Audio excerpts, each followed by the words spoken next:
వాగర్థావివ సంపృక్తౌ వాగర్థ ప్రతిపత్తయే జగతః పితరౌ వందే పార్వతీ పరమేశ్వరౌ. భజే శ్రీచక్రమధ్యస్థాం దక్షిణోత్తరయోః సదా శ్యామావార్తాళి సంసేవ్యాం భవానీం లలితాంబికాం. నమో మహద్భ్యో ఋషిభ్యో గురుభ్యో నమః. అమ్మని ధ్యానం చేస్తూ ఆ తాదాత్మ్య స్థితికి వెళ్ళిపోతే ఆ యోగి సిద్ధస్థితిలో పొందే ఆనందం ఎంత ఉంటుందో తెలుసా? అది అనంతం, అపారం. అదే సచ్చిదానందం. ఆ ఆనంద అనుభూతియే సుధా సముద్రము. ఆ ఆనంద అనుభూతి కేంద్రమై ఉంటున్నది అమ్మ. అది మణిద్వీపం అంటే. ఇక్కడ అన్నీ అలా తెలుసుకోవాలి. మణి అంటే అర్థం స్వయం ప్రకాశము. అంతేగాని మనం చెప్పుకున్న మణులని కాదు, స్వయం ప్రకాశం. మనది మట్టి ద్వీపం, అమ్మవారిది మణిద్వీపం. ఇది కనిపించాలంటే పగల సూర్యుడు ఉండాలి, రాత్రి చంద్రుడు ఉండాలి. ఇద్దరు లేకపోతే మనకు లైట్లు ఉండాలి. కానీ అమ్మవారి లోకానికి ఏ వెలుగులు అక్కర్లేదు. అది తనంత తానే ప్రకాశిస్తుంది.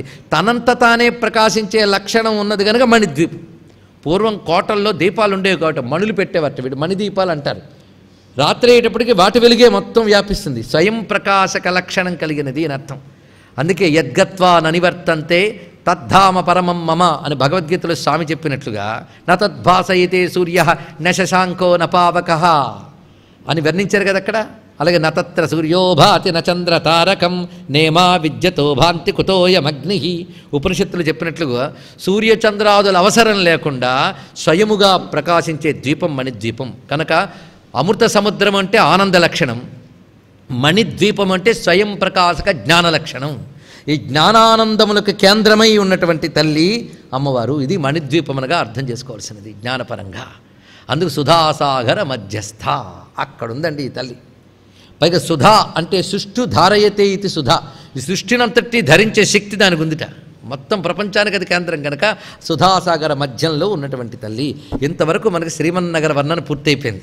ఇప్పుడు ఆ తల్లికి పేరు ఇందాక చెప్పారు కదండి, శివ అని. అది ఎప్పుడు ఆవిడకు ఉండే పేరండి. ఇప్పుడు మేము సింహాసనం మీద కూర్చోబెట్టి ఒక పేరు పెడుతున్నామన్నారు బ్రహ్మగారు. పేరు పెడుతున్నట్ట. ఏమని పేరు పెట్టాలని ఆలోచించారు. ఆ దేవతలను అడిగారు, మీకేమైనా కోరికలు ఉన్నాయా అని అడిగారట బ్రహ్మగారు.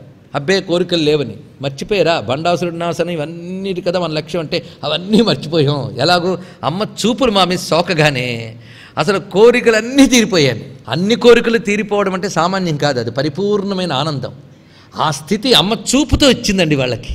వాళ్ళ సర్వము విస్మృతిలోకి వెళ్ళి అఖండ ఆనందంలో ఉండిపోయారు. అందుకే మాకే కోరిక లేదన్నారు. ఓహో, ఇలాంటి స్థితి మీకు ఎప్పుడు వచ్చింది అన్నారు బ్రహ్మగారు. అదిగో ఆవిడ చూసింది వచ్చిందన్నారు. అమ్మా, నీ కన్ను ఒక్కసారి సోకితే అసలు అన్ని కోరికలు తీరిపోతాయి గనక నీకు ఇప్పుడు పేరు పెడుతున్నాను కామాక్షి అని పేరండి. ఇక్కడ అది కామాక్షి. అమ్మ చూపులు పడితేనే అన్ని కోరికలు తీరిపోతున్నాయి. కామాక్షి అంటే అర్థం ఏంటండి? కామదాయిని. పక్కనే చెప్పాడు. అన్ని కోరికల్ని తీర్చే తల్లి, అన్ని కోరికలు తీర్చుతుంది కామాక్షి, కామదాయిని. అంతేకాదు ఆ కూర్చున్న కామాక్షికున్న విశేషం చూడండి. 3 కన్నులు ఆ తల్లికి. ఈ 3 కన్నులతో ప్రపంచం నడుపుతోంది ఆవిడ. అయితే ప్రపంచాన్ని నడపడం అంటే ప్రపంచంలో 3 పనులు ఉంటాయి: సృష్టి, స్థితి, లయ. ఆమె 3 కన్నుల్లోంచి ఒక కంటిలోంచి బ్రహ్మ సరస్వతి, ఇంకో కంటిలోంచి విష్ణువు లక్ష్మి, ఆ పాలనేత్రం నుంచి ఉమామహేశ్వర 3 వచ్చేట వెలికి. అంటే సృష్టి స్థితి లయలు 3 కన్నుల్లోంచి వెలికొచ్చాయి. సృష్టి స్థితి లయలు చేసే బ్రహ్మ విష్ణు రుద్రశక్తులకి మూలం ఆమె నేత్రములు, అందులోంచి వచ్చేట. అందుకు బ్రహ్మ విష్ణు రుద్ర, సృష్టి స్థితి లయ, ఈ 3ంటికి 3 అక్షరాలు ఉన్నాయండి. కా ఆ మా. కా అంటే బ్రహ్మవాచి, ఇది సృష్టిని తెలియజేస్తుంది. ఆ విష్ణువాచి, మా రుద్రవాచి. కా ఆ మా ఈ 3 ఎవరి అక్షిలోంచి వచ్చాయో ఆవిడ కామాక్షి. ఇది గొప్ప మాట చూపిస్తున్నాడు ఇక్కడ. అందుకే సృష్టి స్థితిలో 3ంటికి మూలమైన నేత్రములతో కూర్చున్న తల్లి. అప్పుడు ఆ తల్లిని అందరూ స్తోత్రం చేశారు. మరి పట్టాభిషేకం జరగగానే స్తోత్రాలు చేయాలి కదండి. అందరూ స్తోత్రం చేస్తున్నారు అమ్మవారిని. ఇక్కడ ఒక భాగం పూర్తయింది మనకి లలితా శాస్త్రంలో. అప్పుడు అందరూ స్తోత్రాలు చేస్తున్నారు. స్తోత్రాలు చేసిన వాళ్ళు ఎవరో చూడండి. దేవర్షి గణ సంఘాతస్తూయమానాత్మ వైభవ. అమ్మవారి యొక్క ఆత్మవైభవం. ఆత్మవైభవం అంటే తన యొక్క వైభవం. అమ్మవారి నుంచి చెప్పాలి కనుక తన యొక్క వైభవాన్ని దేవర్షిగణ సమూహములు స్తోత్రం చేస్తూ ఉన్నారు. ఇక్కడ ఆత్మవైభవ అనే మాట చాలా అద్భుతం అండి. ఆత్మ యొక్క వైభవమే ప్రపంచం, ఆ ఆత్మ అమ్మవారు. అది చూపించడం మరొక అర్థం. సరే, ఆత్మస్వరూపమైనటువంటి అమ్మవారి యొక్క వైభవాన్ని స్తుతిస్తున్నది ఎవరు? ఆ స్తోత్రం చేస్తున్న వాళ్ళు ప్రధానంగా 2 గణములు, దేవ ఋషి గణములు. అంటే దేవతలు ఋషులు వీళ్ళే అమ్మవారిని తెలుసుకోగలరు, ఇంకెవరూ తెలుసుకోలేరు. దైవీ గుణం ఉండాలి, ఋష్యత్వం ఉండాలి. ఈ రెండూ ఉన్న వాళ్ళని భగవంతుడిని తెలుసుకోగలరు, మిగిలిన వాళ్ళు తెలుసుకోలేరు. ఇది తెలుసుకోండి. దైవీ గుణము, ఋష్యత్వం. ఋష్యత్వం అంటే అతీంద్రియ దర్శన శక్తి ఉన్నవాడిని ఋషి అంటారు. ఋషి అంటే ఎవరు? అతీంద్రియ దర్శన శక్తి కలవాడు ఋషి. అలాగే దైవీ గుణములు, భగవద్గీతలో చెప్పిన దైవీ సంపద్ విమోక్షాయ. అందుకే దైవీ గుణములు ఉండాలి, ఋష్యత్వం ఉండాలి. వాళ్ళు మాత్రమే అమ్మవారిని తెలుసుకోగలరు. ఏమి తెలుసుకున్నారో చెప్తారు. అదే స్తోత్రం అంటే. అందుకే దేవ ఋషి గణ సంఘాత, సంఘాతం అంటే సమూహం. దేవర్షి గణ సంఘాత స్తూయమాన ఆత్మవిభవ. వాళ్ళందరూ కలిసి స్తోత్రం చేశారు ఇక్కడ. అయితే గణ అంటేనే సమూహం కదా, మరి సంఘాతం ఏమిటండి? అన్ని చిత్రమైనవే. సంఘాతం అంటే ఆ గణము ఈ గణము కలిసి, సంఘాతం అంటే వాళ్ళు వీళ్ళు కలిసిపోయి అని అర్థం. సంఘాత స్తూయమానాత్మవిభవ. అమ్మవారిని దేవతలు ఋషులు స్తుతిస్తున్నారు శ్రీమన్నగరంలో. ఇది భావన చేయవలసిన అద్భుతమైన విషయం. ఇంకొక విషయం చూద్దాం. మనలో ఇక్కడ అమ్మవారు ఎలా ఉన్నారు? ఆత్మవైభవ, ఆత్మస్వరూపంగా ఉన్నారుగా. ఆ ఆత్మస్వరూపంగా ఉన్న అమ్మవారిని స్తోత్రం చేయాలి అంటే మన దృష్టి అంతర్ముఖం కావాలి. అంతర్ముఖం కావాలంటే దేవగణం ఋషిగుణం లోపలికి తిరగాలండి. దేవగుణం అంటే ఏంటో చూడండి. దేవగణం అంటే ఇంద్రియ శక్తులు, అలాగే ఋషి అంటే జ్ఞానము, ఆలోచనలు, దర్శన శక్తి. అందుకే ఆలోచనలేమో ఋషిగణములు, ఇంద్రియాలేమో దేవగణములు. ఈ రెండేగా మనకున్నవన్నీ. ఇంద్రియాలన్నీ క్రియ, ఆలోచనలన్నీ జ్ఞాన. జ్ఞానము క్రియలేగా మన బ్రతుకంతా కూడా. కనుకనే మన యొక్క ఇంద్రియ శక్తులు, మన యొక్క ఆలోచనా శక్తులు కలిసి మన లోపల ఆత్మగా ఉన్న అమ్మవారిని స్తోత్రం చేయాలి. ఇది దీనిలో ఉన్నటువంటి ప్రధానమైన భావము. దేవర్షి గణ సంఘాత స్తూయమాన ఆత్మవైభవ, ఇది ప్రధానం. ఇంకొక అర్థం మనం పరిశీలించాలి. ఇదంతా సంప్రదాయార్థములే. అమ్మవారిని స్తుతించాలి అంటే కావలసినవేంటి? వాక్కులు. ఈ వాక్కులన్నీ కలిపితే ఎన్నండి? 50. 50లో దేవగణము అంటే అకారం నుంచి అహా వరకు చెప్పే అక్షరములకి దేవగణములని పేరు. ఈ కకారం నుంచి చివరి వరకు అహా వరకు, శేషసహా వరకు వీటికి ఋషిగణమని పేరు. దేవ ఋషి ఈ రెండు గణములు. సంఘాత అంటే సంయుక్తాక్షరములని పేరు. సంయుక్తాక్షరం, సంయుక్తాక్షరం అంటే క్ష, ఇలాంటివి సంయుక్తాక్షరాలు. కనుక అక్షరాలు ఈ మూడే. మొట్టమొదట దేవగణం, ఋషిగణం, సంయుక్తాక్షరములు. ఇవి కలుపుకుంటే ఈ అక్షరములన్నీ కలిసి అమ్మవారిని స్తోత్రం చేస్తున్నాయి. అది దేవర్షిగణ సంఘాత స్తూయమానాత్మవైభవ. చూడండి, ఒక్కొక్క దానికి ఎన్ని విశేషములు తెలుస్తున్నాయో. కనుక దేవగణ ఋషిగణములు అనగా ఇంద్రియ గణములు, ఆలోచనల గణములు కలిసి స్తుతించుట. ఇది రెండవ అర్థం. మొదటి అర్థం దేవతలు ఋషులు, మూడవ అర్థం అక్షరములు, సంయుక్త అక్షరములు కలిసి స్తుతిస్తూ ఉన్నాయి. ఇది అర్థం. ఇప్పుడు అమ్మవారు ఎందుకు వచ్చారో ఆ పనికి బయలుదేరారండి. ఎందుకు వచ్చారు? భండాసుర సంహారం కోసం వచ్చారు కదా, దానికి ఆవిడ బయలుదేరుతున్నారండి. ఇక్కడ నుంచి కథ మొదలవుతుంది. ఇంతవరకు మనకి అమ్మవారు రూపం అయిపోయింది, పట్టాభిషేకం అయిపోయింది, దేవతలందరూ ఆనందించారు, స్తోత్రం చేస్తున్నారు. ఈ లోపలికి సంఘటన జరిగిందండి. ఈ దేవతలందరూ ఆనందంగా మాకేం కోరిక లేదు, ఏం కోరిక లేదు అన్నారు కదా. నారదుల వారు బయలుదేరారు తిన్నగా. వీళ్ళ పని బాగుంది. అసలు వీళ్ళకేమో అమ్మవారి నుంచి వచ్చిన శరీరాలు భలేగా ఉన్నాయి, పుష్టిగా ఉన్నారు, చక్కగా శ్రీమన్నగరంలో సెటిల్ అయిపోయారు. వీళ్ళకి బాగానే ఉంది. కానీ లోకాలన్నీ భండాసురుడి బాధతో పీడింపబడుతూ ఉన్నాయే. అందుకోసం కదా అమ్మవారిని పిలిచారు. ఇలా మర్చిపోతే ఎలాగా అని నారదుల వారు తిన్నగా వెళ్ళి అమ్మవారిని ప్రార్థన చేశారట. అమ్మ కామాక్షి, చాలా సంతోషంగా నీదేమైనా బాగుందా అని అడిగట. ఏమిటి ఆయన అంటే, ఈ దేవతలందరూ ఇక్కడికి వచ్చి కూర్చుండిపోయారు, నువ్వు వీళ్ళని అనుగ్రహిస్తూ కూర్చున్నావు. కానీ అట భండాసురుడి బాధలకి తాళలేక ముల్లోకాలు పాడి ఉన్నాయి.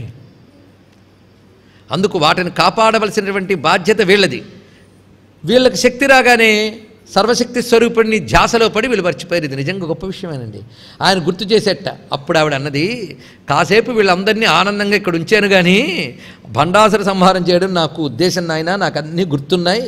నువ్వు కూడా లోకం గురించి ఆలోచించావు కనుక నీకు ఆశీర్వచనం ఇస్తున్నాను, నేను బయలుదేరుతున్నాను యుద్ధానికి అందండి. ఆవిడ లేచింది, బయలుదేరింది. అట భండాసురుడికి పెద్ద రాజధాని, శూన్యక పట్టణం. వాడికి ఇద్దరున్నారు అన్నదమ్ములు, విసుక్రుడు, విషంగుడు. వాడి చెల్లెలి పేరు ధూమిక. మేనల్లుళ్ళు ఉన్నట్టు మొత్తం 10 మంది. ఎంత పరివారమో, వాళ్ళందరూ అక్కడ ఉన్నారు. వాడి సైన్యాధ్యక్షుడి పేరు కుటిలాక్షుడు. ఎంత బాగుందో చూడండి. కుటిలాక్షుడు అంటే వంకర చూపుగాడని అర్థం. పేర్లే భలే ఉన్నాయి. మొత్తం రాక్షస సేనకి వాడు అధ్యక్షుడు. సేనాధ్యక్షుడు సేనని ఎలా నడుపుతాడు? ఎలా నడుపుతాడు వాడి పేరే చెప్పింది. కుటిలాక్షుడు, వంకర చూపుగాడు, అంటే వంకర ఆలోచనలు అనమాట వాడికి.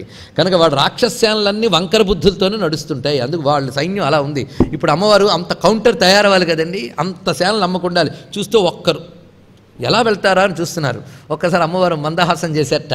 ఆ చిరునవ్వు నవ్వగానే అమ్మవారి శరీరం నుంచి సూర్యుడి నుంచి కిరణాలు వచ్చినట్లుగా కోట్ల కొలది శక్తులు బయటకు వచ్చాయండి. ఆ కోట్ల కొలది శక్తులు బయటకు వస్తుంటే అమ్మవారు చూస్తున్నారు. ఇప్పుడు అమ్మవారు ఒక్కరిగా కనబడుతున్న కోట్ల శక్తుల సమాహార రూపిణన్న ఒక్క భావం మనకు కలగద్దు. ఆ కోట్ల శక్తులు వచ్చేట. ఆ రావడం ఎలా వచ్చాయి? ఆయుధాలు పట్టుకుని అమ్మ మేమందరం సిద్ధం అన్నాయట. దేనికి? భండాసురుడి సైన్యాన్ని దెబ్బతీయడానికి మేమందరం సిద్ధంగా ఉన్నామమ్మా అని. ఎప్పుడైనా సైన్యం సిద్ధంగా ఉన్నాయంటేనే రాజుగారికి ఆనందం. అంతేగాని వెళ్ళమంటారా యుద్ధానికి? తప్పదంటారా? చెయ్యికి తప్పదంటారా అంటూ ఉంటే వాడికి ఏం ఉత్సాహం వస్తుందండి. అందుకే సేనలన్నీ మహోత్సాహంగా బయటకు వచ్చేటండి. ఆ వచ్చిన వాళ్ళందరి నుంచి శభాష్ అన్నది బయలుదేరుతుంది. ఇప్పుడు తరలి వస్తోంది యుద్ధభూమికి తల్లి. ఆ సేనలన్నీ చుట్టూ ఉన్నాయి. ఒక్కసారి దృశ్యంలోకి రండి. భండాసుర వధోద్యుక్త శక్తిసేనా సమన్విత. భండాసురుణ్ణి వధించడానికి ఉద్యుక్త సిద్ధపడిపోయిన శక్తిసేనలతో కూడిన తల్లి. ఇది నామాలు చెప్తున్నారా, కథ చెప్తున్నారా? నామాలతో కథ చెప్తున్నారు. అలా బయలుదేరింది అమ్మవారు. అప్పుడు అమ్మవారికి ప్రధానంగా ఉన్న శక్తులు చూడండి, ఇటు అటు ఇద్దరు తయారైపోయేటొకరు. అమ్మవారికి ప్రధానంగా ఉన్న శక్తులు చూడండి, ఇటు అటు ఇద్దరు తయారైపోయేటొకరు. అమ్మవారి యొక్క అంకుశం నుంచి ఒక దేవత పుట్టింది. ఆవిడ అమ్మవారి గజబలానికంతటికీ అధ్యక్షురాలుగా ఉండి నడుపుతోంది. ఆవిడ ఇటువైపు గజబలం అంతా ఉందండి. అమ్మవారి అంకుశం నుంచి వచ్చింది అది. ఆ తల్లి అంకుశం అంటేనే ఏనుగుని పొడిచేది. అందుకే ఏనుగుని కంట్రోల్ చేయడానికి శక్తి ఆవిడ అక్కడి నుంచే వచ్చిందండి. ఆవిడ పేరుతో చూపిస్తున్నారు. సంపత్కరీ సమారూఢ సింధుర వ్రజ సేవిత. సింధురము అంటే ఏనుగులు, వ్రజ అంటే సమూహము. సంపత్కరీదేవి నడిపిస్తున్నటువంటి ఏనుగుల గుంపుతో సేవింపబడుతున్న తల్లి. ఆ సంపత్కరీదేవి వచ్చింది. ఆవిడ నిగ్రహిస్తోందండి. ఇక్కడ ఎన్ని ఔచిత్యాలు ఉన్నాయో పరిశీలిస్తే అందమే అందమండి. సంపత్కరి అంటే ఐశ్వర్యాలు ఇచ్చేది. సంపత్కరిని తలంచితే మాకేం ప్రయోజనం అండి? పేరే చెప్తుంది ఏం ప్రయోజనమో. లక్ష్మీదేవికి ఇటు అటు ఏనుగులు ఉంటాయి. మీరు పరిశీలించండి. ఏనుగులు ఐశ్వర్య స్వరూపాలే. ఐశ్వర్యాలు ఉంటే సరిపోదండి, వాటికి కంట్రోలింగ్ ఉండాలట. అందుకే ఐశ్వర్యాన్ని కంట్రోల్ చేస్తూ సంపత్కరి దేవత ఉన్నది. కంట్రోల్ రెండు రకాలు. ఒకటి కావలసినవి ఇవ్వడానికి కంట్రోల్ ఉండాలి, అక్కర్లేని పక్కకు తీయడానికి కంట్రోల్ ఉండాలి. లేకపోతే మహాప్రమాదం. కంట్రోల్ లేకపోతే సృష్టిలో ఏదైనా ప్రమాదమే. అందుకే ఐశ్వర్యాన్ని కంట్రోల్ చేసే తల్లి పేరు సంపత్కరి. ఈవిడ ధ్యానం. అందుకే ఆవిడ అంకుశం చేత్తో పట్టుకుంది. ఇందులో పెద్ద రహస్యం ఉన్నది. ఈ సంపత్కరీదేవే వాడు పంపే దుర్మదుడు అనే రాక్షను కొడుతుంది. దుర్మదము, మదము ఐశ్వర్యం వల్లే వస్తుందండి. ఐశ్వర్యం వల్ల అహంకారం వస్తుంది, క్రమంగా మదం అయిపోతుంది. ఈ మదాన్ని కంట్రోల్ చేస్తే కానీ ఆధ్యాత్మికంగా ఎదగలేం. ఈ యుద్ధం అంతా కూడా ఆధ్యాత్మిక సాధనే. ఐశ్వర్యాల వల్ల మదం ఏర్పడితే పరమాత్మ తెలియబడ్డు. ముందు అది కంట్రోల్ చేయాలంటే ఆత్మశక్తి రావాలి. ఆత్మశక్తే సంపత్కరిగా వచ్చింది. ఆ నిగ్రహ శక్తి అనేది ఇక్కడ చూపిస్తున్నారు. ఇది మొట్టమొదటిగా ఐశ్వర్యాలను నిగ్రహించే తల్లి. అందుకే సంపత్కరి సమారూఢ సింధుర వ్రజసేవిత. ఈ తల్లి పేరు సంపత్కరి. ఇప్పుడు మరొక తల్లి వస్తుంది. అశ్వారూఢాధిష్ఠిత స్వకోటి కోటిభిరావృత. కోట్లో కలిది గుర్రాలు ఉన్నాయట, అశ్వములు. వాటన్నిటిని కంట్రోల్ చేసే శక్తి వచ్చింది. ఆవిడ పేరు అశ్వారూఢ. ఈవిడ ఎక్కడి నుంచి వచ్చిందో తెలుసా? లలితా పరమేశాన్య పాశాయుధ సముద్భవ. అమ్మవారి యొక్క పాశాయుధం నుంచి వచ్చిందిట, పాశం నుంచి వచ్చింది. పాశం కడుతుంది కదండి, గుర్రాలను కట్టాలి, ఏనుగుల్ని నొక్కాలి. అందుకు నొక్కడానికి అంకుశం, కట్టడానికి పాశం. ఎంత చక్కగా ఉందో చూడండి. అందుకు పాశం నుంచి వచ్చింది అశ్వారూఢ. వచ్చి గుర్రాలన్నింటినీ నిగ్రహించడానికి వచ్చిందిట. గుర్రాలు అంటే ఇంద్రియాలు, ఇవి ఒక మహాప్రమాదం. మొదటిదేమో ఐశ్వర్యం, ఇది పెద్ద ప్రమాదం. రెండవది ఇంద్రియాలు. అందుకే వీటికి కంట్రోల్ చేయాలి, కట్టిపడాలి. అంతేగాని గుర్రాలంటే తీసేయకూడదు, ఉండాలి కానీ కంట్రోల్ చేయాలి. అందుకే నిగ్రహ శక్తే మరొక రూపంలో వచ్చింది. మదాన్ని నిగ్రహించడానికి సంపత్కరి, ఇంద్రియాలను నిగ్రహించడానికి అశ్వారూఢ. ముందు ఈ రెండు జరిగితేనే కానీ దుష్టశక్తుల నాశనం జరగదు, పరాశక్తి అనుగ్రహం లభించదు. అది ఇక్కడ చూపిస్తున్నాడు. ఆ రెండు జరగాలన్నా అమ్మ కృప కావాలి. అందుకే అమ్మ కృప వల్లనే ఆ రెండింటి నుంచే ఇవి వచ్చాయి. చూడండి, అందుకే ఎప్పుడైనా పాశాంకుశాన్ని ధ్యానించితే మనకు తెలుసుకోవాల్సింది ఏంటంటే ఈ రెండింటి వల్ల మనకు నిగ్రహ శక్తి ఆధ్యాత్మిక సాధనలో మొదటి మెట్టు. ఇది తెలుసుకోవాల్సినదే. అందుకు ఆ భవ్యమైనటువంటి అశ్వారూఢ వచ్చి నడుపుతోందండి ఇక్కడ. ఇక్కడ అశ్వారూఢాదేవిని సంపత్కరిని ఇద్దరిని తలంచుకున్నాం. ఈ తల్లుల అనుగ్రహం మనకు లభించుగాక. అశ్వారూఢని ధ్యానిస్తే ప్రయోజనం ఏంటో చెప్తారు చూడండి. అశ్వారూఢ ధ్యానం ఏంటంటే ఏహి అని భావన చేస్తారు. అశ్వారూఢని ఏహ్యేహి అంటే తొందరగా రామ్మా అని అర్థం. అశ్వారూఢ ధ్యానం చేస్తేట సిద్ధి చాలా తొందరగా ఇస్తుంది. మంత్రసిద్ధి కానీ సాధన కానీ పొందాల్సింది కానీ తొందరగా ఇస్తుంది అశ్వారూఢ. అలాగే సంపత్కరి కూడా మన సాధనకి సంపద లేదే అనిపిస్తే కావలసినవి ఇస్తుంది, కానీ ఆ సంపద వల్ల మనం మదం ఎక్కకుండా కాపాడుతుంది. మళ్ళీ అందుకే ఐశ్వర్యాలు ఇవ్వు తల్లి, దాంతో మదించకుండా కాపాడు తల్లి. చూడండి ఎంత అవసరం ఈ రెండు కూడా మనకి. అందుకే వీళ్ళిద్దరిని మనం చాలా ప్రధానంగా చెప్పుకోవాలి. ఈ తల్లి అశ్వారూఢ కురుండు అనే రాక్షసుని సంహరించింది. మొత్తానికి ఇద్దరు తల్లుల్ని మనం ధ్యానం చేసుకుందాం. ఈ ఇద్దరు పక్క పక్కన ఉన్నట్ట. ఇప్పుడు అమ్మవారి యొక్క రథం వర్ణిస్తున్నారు. చక్రరాజ రథారూఢ సర్వాయుధ పరిష్కృత.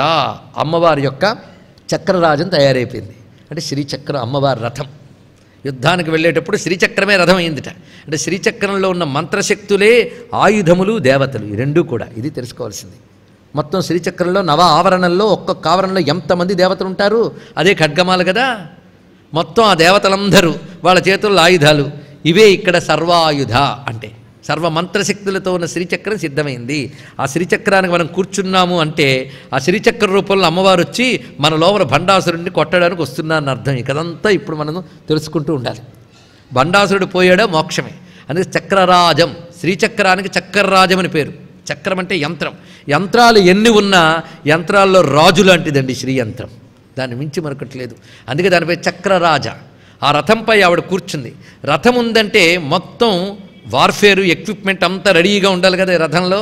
అలా మొత్తం సర్వాయుధములు సిద్ధం చేసుకుని చక్రరాజ రథం సిద్ధంగా ఉన్నది. ఎప్పుడైతే అమ్మవారి చక్రరాజ రథం సిద్ధమైందో ఇటువైపు అశ్వారూఢ సంపత్కరి ఉన్నారో ఇప్పుడు అమ్మవారి ఇటు అటు రెండు రథాలు తయారయ్యాయండి. అవి ఈ రథంలోంచే రెండు వచ్చి పక్కకు వచ్చేట. ఎందుకంటే యుద్ధానికి అమ్మవారు ఒక్కరే బయలుదేరారు. ఎప్పుడు ఏది కావాలని అమ్మ నుంచే వెలికొస్తున్నాయి. ప్రతిదీ కూడా దీపం నుంచి దీపాలు వచ్చినట్టు, ఒక్క దీపం వెలిగించి దాంతో ఎన్నో దీపాలు పెట్టినట్టు అమ్మ నుంచి వీళ్ళందరూ వస్తున్నారు ఒక్కొక్కటి. ఇప్పుడు రెండు రథాలు అమ్మవారికి ఇటు అటు వచ్చాయి. ఆ రెండు రథాలకి నమస్కారం చేసుకుందాం. ఇప్పుడు వచ్చిన ఆ రెండవ రథం గేయ చక్ర రథారూఢ మంత్రిని పరిసేవిత. అమ్మవారికి కుడివైపు ఉన్నటువంటి రథం ఇది గేయ చక్రం. గేయం అంటే గానం, నాదం, నాదచక్రం అంట. ఆ నాదచక్రం వచ్చింది. ఆ నాదచక్రంలో ఉన్నటువంటి అమ్మవారి యొక్క ప్రధానమైన శక్తి మంత్రిని పరిసేవిత, మంత్రిణీదేవి. ఈవిడే శ్యామల అని చెప్పబడుతుంది, రాజశ్యామల. ఈ యంత్రాన్ని ధ్యానిస్తే చాలు ధన్యులమైపోతామండి. ఈ తల్లి యొక్క అనుగ్రహం పొందితే సర్వ విద్యలు బుద్ధులు బాగుపడతాయి. ఈ తల్లి అనుగ్రహాన్ని పొందినవాడే కాళిదాస మహాకవి. మాతంగ కన్యాం మనసా స్మరామి మాణిక్య వీణాం ఉపలాలయం తీం మదాలసాం మంజుల వాగ్విలాసాం మహేంద్రనీలజ్యుతికోమలాంగీం మాతంగ కన్యాం మనసా స్మరామి. ఆ తల్లి అక్కడ సిద్ధమైంది. ఆవిడ పేరే మంత్రిని. మంత్రిని అంటేనే తెలుస్తుంది. రాజుగారు ఉంటే మంత్రి ఉండాలిగా, మరి ఇక్కడ రాణిగారు ఉంటే మంత్రిని ఉందంతే. మంత్రిని అంటేనే మంత్రాంగం అంటే ఆలోచన, వ్యూహరచన చేయాలంటే ఆలోచన ఉండాలి. అవతల వాడితో యుద్ధం చేయాలంటే స్ట్రాటజీ, ప్లానింగ్, ఇదంతా నాలెడ్జ్. ఆ నాలెడ్జ్కి దేవత ఇవిడా అనగానే శ్యామలాదేవి బుద్ధుల తల్లి. అది ఇక్కడ బుద్ధులుంటే కానీ దుర్మార్గాలు నశింపజేయలేం మనం. అందుకే ఆ తల్లి అక్కడ ఉన్నది. సర్వ విద్యల తల్లి శ్యామలాదేవి, సర్వ విద్యల తల్లి. ఈ తల్లి అనుగ్రహం ఉంటే అన్ని విద్యలు లభిస్తాయి. సంగీతం కానీ సాహిత్యం కానీ ఏ విద్యలైనా నాదము, శబ్దము, అక్షరము, స్వరంతోనే చెప్పబడతాయి కదా. అందుకే నాద, అక్షర, శబ్ద, స్వరం, అదే గేయ చక్రం అంటే. అందులో 7 ఆవరణలు ఉంటాయి. శ్రీచక్రానికి 9 ఆవరణలు ఉంటాయి. ఆ మంత్రిని చక్రమైనటువంటి శ్యామలాదేవి యొక్క చక్రానికి 7 ఆవరణలు. ఇందులో ప్రతి ఆవరణలో అనేక మంది శక్తులు ఉంటారు. రకరకాల శ్యామలాదేవతలు వాళ్ళందరికీ నమస్కారం చేయాలి. ఆ తల్లి అక్కడ ఉన్నది కుడివైపు. ఇప్పుడు అమ్మవారి ఎడం వైపు మరొక ఆవిడ వచ్చింది. కిరిచక్రరథారూఢ దండనాథ పురస్కృత. కిరి అన్న, కిటి అన్న వరాహము అని అర్థం. ఇది వరాహ చక్రంట. ఆ చక్రానికి మొత్తం 5 ఆవరణలు ఉంటాయండి. ఈ 5 ఆవరణలో వారాహి దేవతలు అనేక మంది ఉన్నారు. ఈ వారాహి దేవతలందరికీ మూల దేవతగా మహావారాహి అని ఆవిడ బిందు స్థానంలో ఉంటారు. ఆ చక్రంలో ఆవిడ శక్తులే అన్ని వరాహాలు. ఈ వారాహి రూపాలన్నీ ఉన్నాయి. వారాహి రూపం ధ్యానం యొక్క విశేషం చూడండి. వారాహి పేరన్న తలంచుకున్న వచ్చే శక్తి ఏమిటో ఒక్కసారి పరిశీలిద్దాం. వారాహి చేతిలో ఏముంటాయి? ముసలము, హలము అంటే రోకలి, నాగలి. నాగలి దేనికి? పంట పండించడానికి. వచ్చిన పంటని మనం తినడానికి అనువుగా చేసేది రోకలి. అందుకే వారాహి అంటే భూమిని ధరించే శక్తేగా. అనగా అన్నప్రదాయిని. వారాహి అంటే అన్నమునిచ్చే శక్తి. ఈ తల్లే మనకు అన్నాలనివ్వగలదు, పుష్టినివ్వగలదు. వారాహి అన్నపూర్ణ యొక్క ఒక రూపమే ఈవిడ వారాహి. అందుకు వారాహి ధ్యానం ఉంటే అన్నము లభిస్తుంది. ఇది చెప్తున్నారు ఇక్కడ. అన్నం వల్ల శరీరము శక్తి మనకిస్తుంది. అందుకే శరీరము శక్తి ఇదంతా కూడా డిఫెన్స్ సిస్టమ్. మనకి ఆలోచన అంతా కూడా మంత్రాంగం, అది శ్యామలాదేవి. అదే శారీరకమైన శక్తి, బలము, క్రియ ఇవన్నీ చేయించింది. క్రియ అంతా శరీరంతోనే జరుగుతుంది కదా. కానీ క్రియాశక్తి వారాహి, జ్ఞానశక్తి శ్యామల. ఈ రెండిటికీ మూలమైన ఇచ్ఛాశక్తి, సంకల్పశక్తి లలితాదేవి. ఇప్పుడు మనం ఒక్కసారి భావన చేస్తే ఇటు శ్యామల అటు వారాహి, మధ్యలో అమ్మ. ఇది చూస్తే ఇచ్ఛా, జ్ఞాన, క్రియా 3 రూపములతో ఉన్న పరమేశ్వర సంకల్పశక్తి అయిన మహాకామేశ్వరి. ఇది భావన చేయాలి. అదే భజే శ్రీచక్ర మధ్యస్థాం దక్షిణ ఉత్తరయోస్తదా శ్యామ వార్తాళి. వార్తాళి అన్న వారాహి అన్న ఒకటే. సంసేవ్యాం భవానీ లలితాంబికాం. ఇలా మొత్తం సిద్ధమయ్యున్న కిరిచక్రధారూఢ దండనాథ పురస్కృత. ఇప్పుడు సంపత్కరి, అశ్వారూఢ వీళ్ళు మొత్తం అమ్మవారు యుద్ధానికి వెళ్ళడానికి రథాలు సిద్ధం, ప్రధానమైన నాయికలు సిద్ధం, చుట్టూ శక్తిసేనలు సిద్ధం. ఇంకా యుద్ధం. అమ్మవారు బయలుదేరుతున్నారు. యుద్ధం ప్రారంభమైంది. ఆ యుద్ధం ఎలా జరిగింది, భండాసురుడు ఎలా సంహరింపబడ్డాడు, అది అద్భుతం. అది అమ్మవారు చేసిన లీల. అంటే మనం ఇందులో లలితానామాల్లో రూపవైభవం అయిపోయింది, లీలా వైభవంలో ఉన్నాం ప్రస్తుతం. కానీ రూపవైభవ లీలా వైభవాల్లోనే మంత్రవైభవ తత్వవైభవాలు కూడా చెప్పుకుంటున్నాం, యోగ వైభవం కూడా చెప్పుకుంటున్నాం. 5 వైభవాలతో లలితా సహస్ర భాష్యం మనకు జరుగుతోంది ఎక్కడికక్కడ. అందుకు ఈ కథని ఆస్వాదించడం ఒక ఉపాసన. అమ్మవారు చేసే భండాసుర సంహార గాథ యొక్క పరమార్థం ఏంటో తెలుసా? అది చదువుతూ ఉంటే మనకి అమ్మవారు ఒక్కొక్క శక్తితో రావడం, ఒక్కొక్క రాక్షను కొట్టడం. దీని ఉద్దేశం ఏంటంటే అమ్మవారి సాధన చేస్తూ ఉంటే ఆ శక్తి మనలో జాగృతం అవుతూ మనలో ఒక్కొక్క దుష్టశక్తిని తొలగించి తొలగించి తొలగించి చిట్ట చివరికి పరాశక్తిగా మిగిలి అనుగ్రహించడమే భండాసుర సంహార కథలో ఉన్న పరమార్థము. యుద్ధానికి సిద్ధంగా కూర్చున్నటువంటి శ్రీచక్రంలో ఉన్న తల్లి, అటు ఇటు శ్యామల వారాహి, అటువైపు ఇటువైపు సంపత్కరి, అశ్వారూఢ, మొత్తం శక్తిసేనలు. వీటన్నిటి మధ్య శ్రీచక్రపు బిందువు మీద చిరునవ్వులు చిందిస్తూ ఆ మహాకామేశ్వరుని యొక్క అంకమునందు కూర్చున్న ఆ లలితా పరమేశ్వరి శ్రీమద్ రాజరాజేశ్వరి పరాభట్టారిక మహాకామేశ్వరి త్రిపుర సుందరికి జై అని జయ జయధ్వానాలు చేస్తున్నారు శక్తిసేనలు.